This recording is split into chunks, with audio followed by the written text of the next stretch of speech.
Have you ever read a book that completely messed with your mind?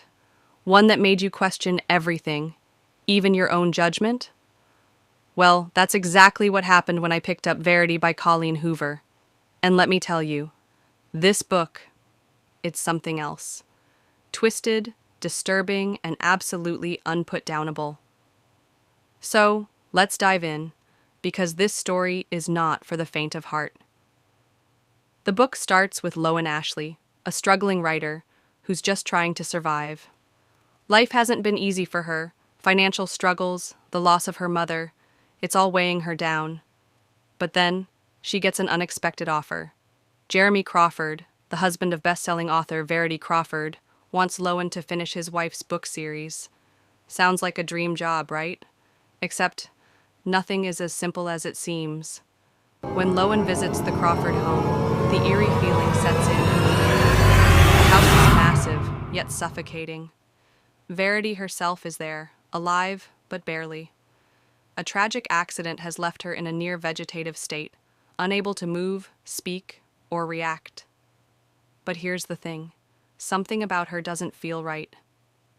And then, Lowen finds the manuscript. Imagine this. You're in someone's home, going through their office, and you stumble upon a secret autobiography, one that was never meant to be read. That's exactly what happens to Lowen.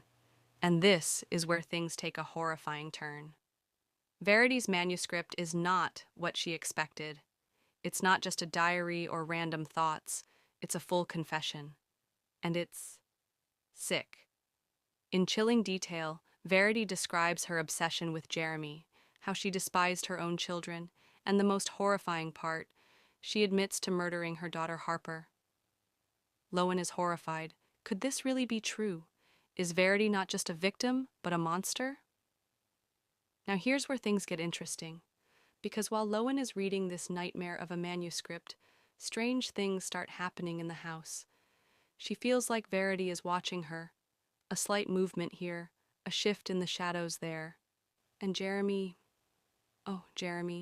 he's charming, broken, and incredibly attractive. Lowen knows she shouldn't get involved, but the chemistry between them? It's undeniable. The deeper Lowen dives into the manuscript, the more disturbing things get.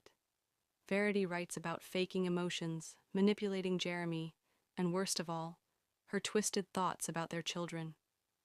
Every time Lowen looks at Verity, she wonders, is she really brain dead? Or is she pretending?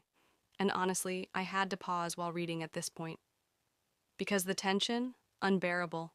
Every little movement Verity made, every page of that manuscript, it all felt like a horror movie playing out in slow motion. Then, there's Lowen's growing bond with Jeremy. She doesn't just fall for him, she starts protecting him. She hides the manuscript from him, convinced that knowing the truth would destroy him. And slowly, she starts believing that Verity is dangerous. But what if she's wrong? And then, it happens. Lowen finally tells Jeremy the truth.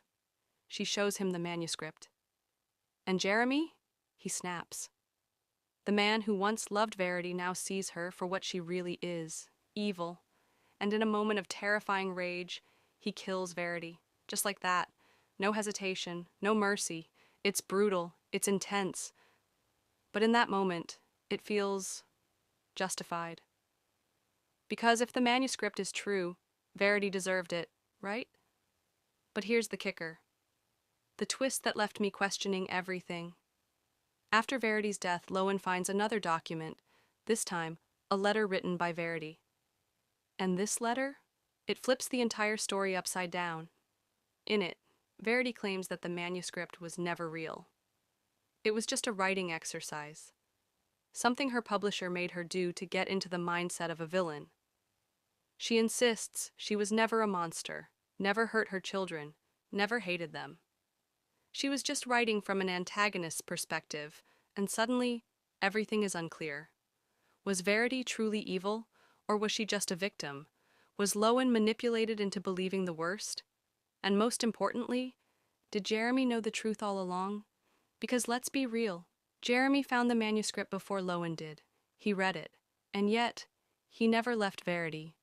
Instead, He waited for Lowen to find it, knowing exactly how she'd react.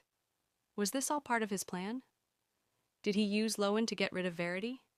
And that, my friends, is why Verity is one of the most disturbing books I've ever read. It's dark, twisted, and leaves you questioning everything. Colleen Hoover takes psychological thriller to a whole new level, playing with our minds just as much as the characters. But tell me, what do you think? Was Verity a true villain? Or was she just a victim of Jeremy's manipulation? Let me know in the comments because honestly, I still can't decide.